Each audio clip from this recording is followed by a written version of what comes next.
మీ జీవితంలో గురువు అనే భావన and at the same time వారి దగ్గర నుంచి మీరు పాఠం నేర్చుకున్నారు ఈ అనుభూతి గురించి ఒకసారి మాతో. గురువు అంటే అది అది ఇప్పుడు ఏర్పడింది, ఇలా ఏర్పడింది అని చెప్పడానికి లేదండి. అయితే ఏమిటంటే గురువు అంటే భగవంతుడు యొక్క రూపాంతరం.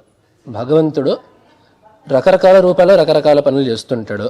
ఏదో వరాహంగా భూమిని ఎత్తాడు, ఏదో రాముడుగా రావణాసుడిని చంపాడు, శివుడుగా ఇంకేవో పనులు చేశాడు, ఎలాగైతే అనుకుంటామో అలాగే భగవంతుడు సూర్యుడిగా వెలుగుని పంచుతున్నాడు, ఇట్లా అయితే నేలగా ప్రాణులందరినీ పోషిస్తున్నాడు అని ఎలాగైతే అంటామో, ఏ రూపంలోనైతే భగవంతుడు మనందరికీ కావాల్సిన జ్ఞానాన్ని మార్గదర్శనాన్ని ఏ రూపంతోనైతే భగవంతుడు చూపిస్తాడో ఆ రూపమే గురువు అనేది బాగా. అంటే గురువు అంటే ఒక మనిషి కాదు, మన ధర్మంలో కూడా చెప్పింది స్పష్టంగా, అది గురువు అంటే ఒక మనిషి కాదు, అది గురు దేవత అనేది. కాబట్టి ఆ రూపము ద్వారా మనకి భగవంతుడే మనకి అన్నీ చేయిస్తుండేది. కాబట్టి ఇప్పుడు నేను గురువు గారు అని చెప్పి దండం పెట్టినప్పుడు వారు ఈ ఫలాని వ్యక్తి అని చెప్పి కాదు, ఆ వ్యక్తిని అసలు వ్యక్తిగా కాదు, ఆ భగవంతుడు ఈ రూపంలో మన ఎదుట కూర్చొని ఉన్నారు, ఆ భగవంతుడు మనకు పాఠం చేస్తున్నారు, భగవంతుడు మనకి మార్గనిర్దేశం చేస్తున్నారు అని. నాకు ఇష్టమైన నరసింహస్వామి, నాకు నరసింహస్వామిని చూశాను ఈరోజు, నరసింహస్వామి నాకు ఇది చెప్పారు, నరసింహస్వామి నాకు ఫలాని విధంగా నిర్దేశం చేశారు, నరసింహస్వామిని అట్లా దీవించారు అనేది ఉండే భావన. వారి దగ్గర ఇప్పుడు ఇది దైవీయ భావన భగవద్భావనతో కొంచెం లౌకికంగా ఆలోచిస్తే, అంటే మీరు పాఠం అన్నారు కాబట్టి జగద్గురువుల దగ్గర పాఠం అనేది చాలా ప్రత్యేకంగా ఉండేది. అంటే నేను ఒక ఇద్దరు ముగ్గురు వేరే వాళ్ళ పాఠం కూడా చూశాను కాబట్టి నేను చెప్తున్నా. అందరూ విద్వాంసులైన వాళ్ళ యొక్క పాఠం ఎలాగో చక్కగా ఉంటుంది. ఒక ప్రత్యేకత ఏంటంటే, నేను భారతీర్థ మహాస్వామి వారి యొక్క పాఠంలో కూర్చుండే అవకాశం నాకు లేదు. వారు అప్పటికల్లా పాఠాలు చెప్పడం అయిపోయింది వారిది. వారు చివరిగా పాఠం చెప్పిందే సన్నిధానం వారికి, కాబట్టి వారి దగ్గర పాఠం చదివే అదృష్టం రాలేదు. అయితే సన్నిధానం వారి దగ్గర పాఠం ఒక ప్రత్యేకత ఏంటంటే, లౌకికంగా అంటే టీచర్ స్టూడెంట్గా చూసుకుంటే ఆ నేర్పించే విధానంలో ఎంత వేగంగా చెప్పినా కూడా శిష్యుడికి మాత్రం స్పష్టత రావడం అనేది వారి దగ్గర బాగా కనపడుతుంది. అంటే ఒక 5-6 నెలల్లో అవ్వాల్సిన గ్రంథం ఒక 2-3 నెలల్లో వారు పాఠం చేసేశారు.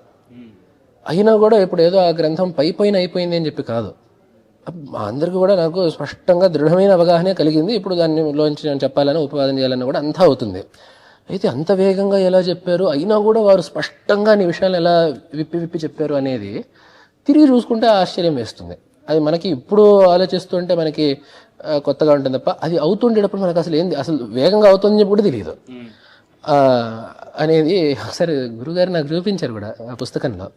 మామూలుగా పాఠం ఎక్కడ కాగాలో నేను మార్కింగ్లో పెట్టున్నాను, అవి ఇంచుమించు ఒక 2-2.5 మీకు ఒక్కొక్క పాఠానికి నేను చేస్తున్నాను అని చెప్పి అన్నారు వారు. చూపించారు వారు నాకు తర్వాత. అంటే అవునా అని చెప్పి అనిపించింది. అంటే అలా అని చెప్పి ఎక్కడ కాంప్రమైజ్ అవ్వట్లేదు. గ్రంథంలో సంప్రదాయ ప్రకారం పంక్తి పాఠం ఎలా చేయాలో అలానే ఆ అర్థాన్ని చెబుతూ, పైగా మామూలుగా కాదు, ఆ పాఠం చెప్పే వాళ్ళందరికీ కూడా దృఢమైన ప్రతిపత్తి అవగాహన ఉండాలి అని అలా అది వచ్చేటట్టుగా చెప్తున్నారు. చెప్పే వేగం మాత్రం, అంటే ఆ భాగం గ్రంథ భాగం అయ్యే వేగం మాత్రం అత్యధికంగా ఉంటుంది, అమోఘంగా ఉంటుంది. అంటే అదొక తిరిగి చూసుకున్నప్పుడు ఒక ఆశ్చర్యం అది. ఇంకొకటి ఏమిటంటే వారి పాఠంలో మంచి ఉత్సాహం ఉంటుంది, అంటే మనకు చదవాలనిపిస్తుంది. ఇప్పుడు శాస్త్రాలు ఎక్కడైనా కొంచెం జటిలమైన భాగం ఎక్కడైనా వచ్చిందంటే, ఇప్పుడు అద్వైత సిద్ధి మాకు పాఠం అయినప్పుడు అట్లాంటి వాటిలో బాగా కష్టంగా ఉండే భాగాలు వచ్చినప్పుడు మామూలుగా ఎవరైనా పాఠం చేస్తే ఎలా చేస్తారు, ఇది చాలా కష్టమైన భాగము, మనం దీన్ని కొంచెం ఇల్లిగా చూడాలి అని ఎట్లా ఉంటుంది. అనగానే ఇతను ఏమనుకుంటాడంటే, ఓ అవునా, అయితే కొంచెం జాగ్రత్తగా చూద్దాంలే, ఏందో ఇది ఎక్కువ చదవాల్సి వస్తుంది అని చెప్పి అనుకుంటాడు.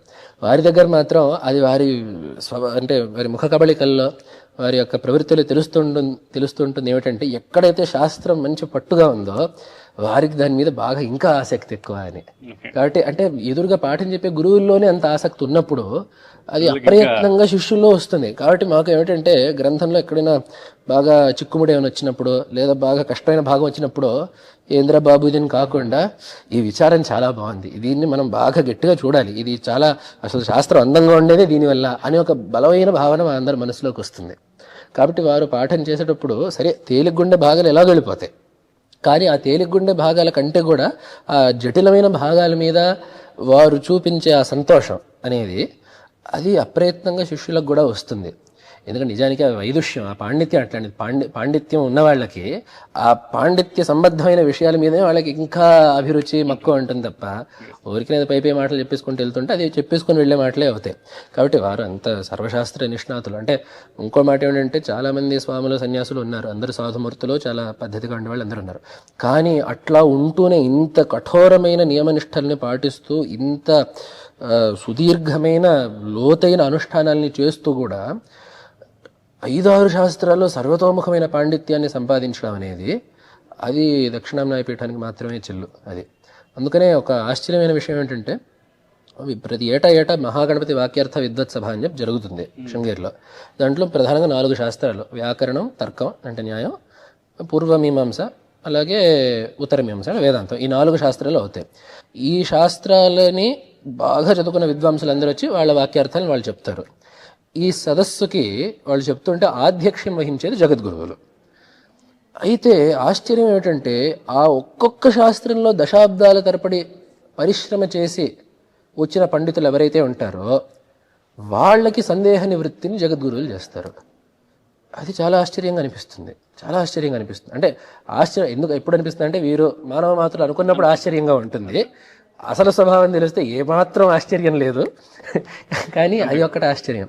అలాగే మాకు పాఠం అవుతున్నప్పుడు అంటే ఎందుకంటే భౌతికంగా చూసుకుంటే వారికి ఉండే పనులు, వారికి ఉండే పీఠం బాధ్యత, అలాగే వ్యవహారాలు, ఇంతింత కాలం అనుష్ఠానాలు, రోజు 8 గంటల అనుష్ఠానాలు, ఇట్లా ఇదంతా చూసుకున్నప్పుడు దీని మధ్యలో దీనికి అసలు సమయం ఎక్కడుంది అని చెప్పి మానవ మాత్రలకి ఆశ్చర్యం వేస్తుంది.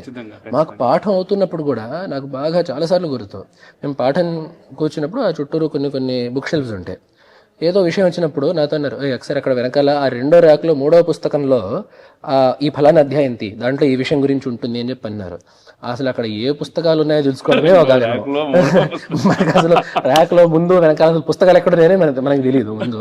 కానీ అంటే అదంతా కూడా వారి మస్తిష్కంలో, వారి బుద్ధిలో అది మొత్తం రికార్డ్ అయిపోయినట్టు ఉంటుంది. ఏ పుస్తకంలో ఏది ఎక్కడుంది, ఏ విషయాలు ఎక్కడున్నాయి అనేది.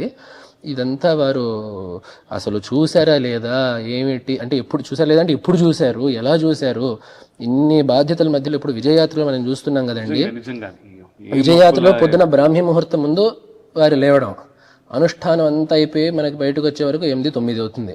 బయట అంతా పనులు అయ్యి దర్శనానికి కూర్చొని దర్శనం అంతే అయ్యాక హైదరాబాద్లో మనం చూస్తున్నాం రోజు 4-4:30 పచ్చి నీళ్లు తాగకుండా, మంచి నీళ్లు ముట్టకుండా. అప్పుడు మళ్ళీ వెళ్ళి రెస్ట్ కాదు, మళ్ళీ వెళ్ళి అనుష్ఠానం, మాధ్యాహ్నిక అనుష్ఠానం. అప్పుడు మళ్ళీ అదంతా అయిపోగానే మళ్ళీ బయటికి సాయంకాలం మళ్ళీ గుళ్ళకి వీటికి వెళ్ళడం, పాఠశాలకి వాటికి వెళ్ళడం, దానికి వెళ్ళడం. మళ్ళీ రాత్రిపూట ఏమైనా కార్యక్రమం అంటే కూడా లేట్ అవుతుంది. రాత్రిపూట మళ్ళీ 10-10:30 చంద్రమేశ్వర పూజ మొదలవుతుంది. అప్పుడు 11-11:30-12కి పూజ పూర్తయ్యేది. మళ్ళీ అప్పుడు లోపలికి వెళ్ళాక ఏమవుతుందో ఎవరికి తెలీదు.